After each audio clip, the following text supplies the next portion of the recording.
Hello friends, நான் உங்கள் டெல்லி தமிழச்சி. எல்லாரும் எப்படி இருக்கீங்க? நான் ரொம்பவே நல்லா இருக்கேன். இன்றைக்கி என்ன வீடியோ பார்க்க போகிறோம் அப்படின்னு பார்த்தீங்கன்னா, டெல்லியில் ஒரு டே இன் மை லைஃப் தான் உங்க கூட ஷேர் பண்ணிக்க போகிறேன். ஸோ வாங்க பார்க்கலாமா? வாங்க. காலைல வந்து பார்த்தீங்கன்னா கொஞ்சம் ஃப்ரெஷ்அப் மட்டும் பண்ணிவிட்டு வேலையை ஸ்டார்ட் பண்ணியாச்சுங்க. தம்பிக்கு வந்து ஃபஸ்ட்டு பாலாத்தி கொடுத்துட்டேன். இன்றைக்கி வந்து அவனுக்கு எக்ஸாம் இருக்குது. ஸோ ஆனுவல் எக்ஸாம் தான் போயிட்டுருக்குங்க. ஒரு 4 நாள் லீவு, அதுக்கப்புறமா எக்ஸாம் அப்படி வைக்கிறாங்க. ஸோ பப்ளிக் எக்ஸாம் எழுதப்போ கூட நமக்கெல்லாம் இவ்வளோ லீவ் விடலைன்னு தோணுது. அந்த மாதிரி லீவ் விடுறாங்க. சும்மா அவனுக்கு வந்து பார்த்திங்கன்னா 7:30 மணிக்கே ஸ்கூல் போகிறான் இல்லையா, 10 மணிக்கெல்லாம் வீட்டுக்கு வந்துடுவான். அதனால் வந்து பார்த்திங்கன்னா பிஸ்கெட் மட்டும் கொஞ்சம் வச்சு விட்டாச்சு. பால் ஆற்றி கொடுத்து தண்ணியெல்லாம் சுடு தண்ணி ஊற்றி கொடுத்து அனுப்பிச்சி விட்டாச்சுங்க. அதுக்கப்புறம் நம்ம வேலையை ஸ்டார்ட் பண்ணியாச்சு. நான் ஒரு பிளாக் காஃபியும் குடிச்சுக்கிட்டேன். அதுக்கப்புறமா வந்து பார்த்திங்கன்னா டக்குன்னு வேலையை ஸ்டார்ட் பண்ணிட்டேன். அதுக்கப்புறம் என்ன பண்ணலாம் யோசிக்கும் போது சாம்பார் வைக்கலாம்னு சொல்லிட்டு இன்றைக்கி வித்தியாசமாக குடமிளகா சாம்பார் வைக்கலான்னு சொல்லிட்டு துவரம்பருப்பு பாசிப்பருப்பு எப்பவும் போல் வந்து பார்த்திங்கன்னா நல்லா வாஷ் பண்ணி சேர்த்துட்டு அதை கொஞ்சம் வெந்ததுக்கப்புறமா தக்காளி வெங்காயம் பச்சை மிளகா பூண்டு எல்லாமே வெட்டி போட்டு அதையும் வேக வச்சுக்கிட்டு இருக்கேன். அப்புறமா இங்கிட்டு குக்கரில் சாதமும் வச்சு விட்டாச்சு. அப்புறமா இங்கிட்ட வந்து அம்மாச்சிக்கு வந்து காலைல பிரேக்ஃபாஸ்ட்டுக்காக கொஞ்சம் கூழ் தான் வந்து கிண்டிட்டு இருக்கேங்க. அதாவது கூழ் கிடையாது, இந்த நட்ஸ் பவுடர்லாம் வச்சு பண்ணுறது தான். ஸோ அதுக்கப்புறமா குடமிளகாவும் கட் பண்ணி எடுத்துக்கலாம் அப்படின்னு சொல்லிட்டு குடமிளகா தான் நிறைய கிடந்துச்சுங்க. சரி சாம்பாரும் வைக்கணும் போல தோணுச்சு. நேற்று மீன் குழம்புலாம் சாப்பிட்டதுனால அதனால் குடமிளகா வச்சு சாம்பார் வைக்கலாமான்னு யூடியூப்பில் சர்ச் பண்ணேன். வைக்கலான் இருந்துச்சா, சரின்னு வச்சு விட்றலான்ற மாதிரி தான் வந்து பிளான் பண்ணி போட்டேன். அம்மாச்சிக்கும் காலைல வந்து பிரேக்ஃபாஸ்ட் அவங்களுக்கு வந்து கொடுத்தாச்சு. அந்த கூழ் இதெல்லாம் வச்சு கொஞ்சம் ஃப்ரூட்ஸு எல்லாமே வச்சு கொடுத்துட்டு வந்துட்டேன் காஃபியோட. அப்புறம் சாம்பாருக்கும் எப்பவும் போல் அப்புறம் காயை போட்டு அந்த குடமிளகா வேக விட்டுட்டு அதுக்கப்புறமா சாம்பார் தூள் புளியை கரைச்சி ஊற்றி தண்ணியெல்லாம் போட்டு நல்லா உப்பெல்லாம் போட்டு கொதிக்க வச்சு விட்டுட்டு அப்புறமா எங்களுக்கு குக்கர் ஓப்பன் பண்ணால் சாதமும் ரெடி ஆகிடுச்சு. ஹஸ்பண்ட் வந்து சாம்பார் வந்து சுட சுட இருக்குது, எடுத்துகிட்டு போனால் டப்பா ஓப்பன் ஆகிடும் அப்படின்ட்டு சொன்னவும் அப்புறம் தக்காளி சாதம் மாதிரி டக்குன்னு கிளறி கொடுத்து வெள்ளைக்காய் கட் பண்ணி வச்சு சிம்பிளாக அனுப்பிச்சி விட்டாச்சு. டைமும் ஆகிடுச்சு அவருக்கு. அதனால் அப்புறம் சாம்பார் எங்கிட்ட காய் வெந்துருச்சு பார்த்தீங்களா.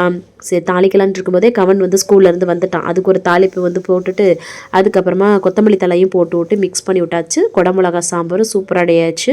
செம்ம டேஸ்டியாச்சு. கண்டிப்பாக ட்ரை பண்ணுங்கள். குடமிளகாலாம் அவ்வளோ நல்லது உடம்புக்கு. நேற்று கிண்டுனால நம்ம உப்புமா அது வந்து இருந்தது. ஸோ அதை தான் வந்து சாம்பார் வச்சு காலைல பிரேக்ஃபாஸ்ட்டை நான் முடிச்சிட்டேங்க. ஹாட் பாட்டில் போட்டு வச்சுருந்தேன், வேஸ்ட் ஆகிடும் இல்லையா, அதெல்லாம் சாப்பிட்டாச்சு.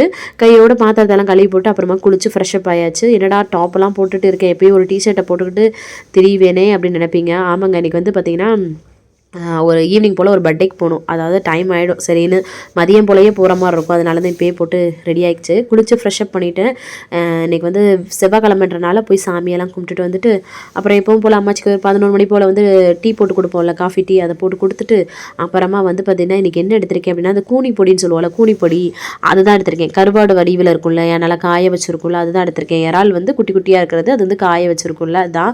அதை வச்சு பார்த்திங்கன்னா ஊறுகாய் மாதிரி, அதாவது தொக்கு மாதிரி பண்ண போகிறோம். அதை வந்து ட்ரை ரோஸ்ட் நல்லா பண்ணி எடுத்துக்கணுங்க. நல்லா வந்து அது மொறுன்னு வறுக்கணும். அது வறுக்கும் போதே கொஞ்சம் வாசனை வரும். அதுக்கப்புறமா இந்த மாதிரி கையிலே நுணுக்கிக்கலாம், இல்லாட்டா நீங்கள் மிக்சர் ஜாரில் போட்டு குறப்பாக அரைச்சிக்கலாங்க. அவ்வளோதான்.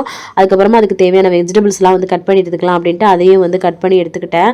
அப்புறமா ஒரு கடாயில் எண்ணெய் சூடு பண்ணிவிட்டு சோம்பு வந்து பொரிய விட்டுக்கிறேன். கூடவே வெங்காயம், தக்காளி, கருவேப்பிலை, பச்சை மிளகாலாம் போட்டு எப்பவும் போல் வதக்குவோம்ல ஒரு தொக்குக்கு மாதிரி, அது மாதிரி தான். பூண்டு நல்லா வந்து கொஞ்சம் கட் பண்ணி சேர்த்துக்கிறேன். அப்போ தான் ரொம்ப நல்லாயிருக்கும். ஸோ நான் கொஞ்சம் வெங்காயம்லாம் அதிகமாகவே சேர்த்துருக்கேன். வெங்காயம் நல்லா அதுக்கப்புறம் வதங்கினதுக்கப்புறமா தான் தக்காளி சேர்த்து வதக்குறேன். சரிங்களா. தக்காளி, உப்பு, பூண்டு எல்லாமே போட்டு நல்லா வந்து வதக்கிக்கலாம். இது ஊறுகாய் மாதிரியும் சொல்லலாங்க. நல்லா இன்னும் கூட எண்ணெய் வந்து சேர்த்துக்கலாம். நம்ம நல்லா அந்த மாதிரி வதக்கி எடுத்துக்கிறேங்க. அதுக்கப்புறமா வீட்டில் அரைச்ச குழம்பு மிளகாய்த்தூள் மட்டும் போட்டுட்டு நல்லா சுருள வதக்கி விட்டுக்கிறேன். நீங்கள் மிளகாத்தூள், மல்லித்தூள், மஞ்சத்தூள் அப்படி கூட சேர்த்துக்கலாம்.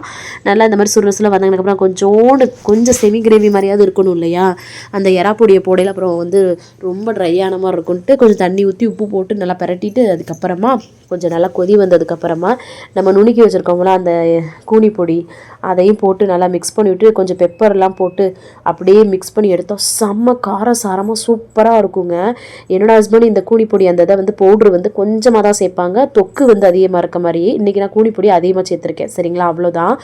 கண்டிப்பாக ட்ரை பண்ணி பாருங்கள். அப்புறம் அம்மாச்சிக்கு சாம்பாரோட எல்லாமே வச்சு அவங்களுக்கு பேக் பண்ணி கொடுத்துட்டு நானுமே வந்து பாருங்களேன் சாம்பார், இந்த கூனி பொடி, அதுக்கப்புறம் வந்து இந்த சாதம்லாம் வச்சு அதை சாப்பிட்றதுக்கே செம்ம டேஸ்ட்டாக இருக்குங்க. யாரெல்லாம் சாப்பிட்ருக்கீங்க, உங்களுக்கு பிடிக்குமான்றதையும் கமெண்ட்ஸில் சொல்லுங்கள். அதுக்கப்புறம் கையோட பாத்திரத்தெல்லாம் கழுவி போட்டு வேலையை முடிச்சுட்டு அப்புறமா வந்து ஈவினிங் டயத்தில் ஒரே ஒரு பிளாக் காஃபி வந்து போட்டு குடிச்சிடலான்ட்டு கொஞ்சம் சீக்கிரமாகவே பிளாக் காஃபியை மட்டும் போட்டு குடிச்சிட்டு அம்மாச்சிக்கும் காஃபியெல்லாம் போட்டுக்கிட்டு அப்புறமா அம்மாச்சி வேலை பார்க்குற இடத்துக்கு தான் வந்து பர்த்டேக்கு போகிறோம். அங்கே இருக்க பொண்ணுக்கு தான் பர்த்டே. ஸோ அதுக்காக தான் வந்து அங்கே வந்து ஒரு நான் கொஞ்சம் மேக்கப் டிங்கரிங்லாம் பார்த்துட்டு கிளம்பியாச்சு. அதுக்காக நான் ஓவரெலாம் மேக்கப் பண்ண மாட்டேங்க, சிம்பிளாக தலையெல்லாம் சீவிட்டு கிளம்பியாச்சு. 2 ரோஸ் பிள்ளைங்க கையில் கொடுத்து கிளம்பியாச்சு. வந்தாச்சு, காஃபி எடுத்துகிட்டு வந்தேன்னா அம்மாச்சிட்டு கொடுத்துட்டு அப்புறம் அந்த மேடம்க்கு ரோஸ் வந்து கவன் தரணும். போன தடவை வேலண்டைன்ஸ்க்கு கொடுத்தாங்கல்ல, வேலண்டைன்ஸ் டேக்கு இந்த தடவை கொடுக்கல. ஸோ அதனால் இன்றைக்கி வந்து பர்த்டே பிள்ளைக்கு எடுத்து வரும்போது இவங்களுக்கும் எடுத்து வருவோம். சின்ன பையன் வந்து என் பையன் சின்ன பையன் இருக்கான்ல தருண், அவங்க வந்து ஹஸ்பண்ட் சொல்லுவாங்க. ஸோ அதனால் கீழே விழுந்து கொடுக்கும். அவங்க ரொம்ப அப்படியே சர்ப்ரைஸ் ஆகிட்டாங்க. அதுக்கப்புறமா கொஞ்சம் பலூன்லாம் நல்லாவே ஒட்டியிருந்தாங்க. ஸோ சின்ன சின்ன கரெக்ஷன்ஸ் மட்டும் நான் பண்ணி விட்டுட்டு இருந்தேன். அப்புறம் பசங்கள்லாம் மியூசிக் போட்டு டான்ஸ் ஆடிட்டு இருந்தாங்க. கரெக்டாக பர்த்டே கேர்ள் வந்தாங்க. செம்மையாக அந்த வெடிச்சு பயந்து சர்ப்ரைஸ். அந்த பொண்ணு ரொம்ப வெக்கப்படும். செம்மையாக வந்து சர்ப்ரைஸ் ஆகிடுச்சு. அதுக்கப்புறமா என் பையன் கீழே குனிஞ்சு அப்படி பூவை கொடுக்கவும் இன்னும் வந்து பார்த்திங்கன்னா அதுக்கு சிரிப்பாகி போச்சுங்க. பயங்கர சிரிப்பு அதுக்கு. அவ்வளோ என்ஜாய் பண்ணி அவ்வளோ சர்ப்ரைஸ் ஆகிட்டாங்க.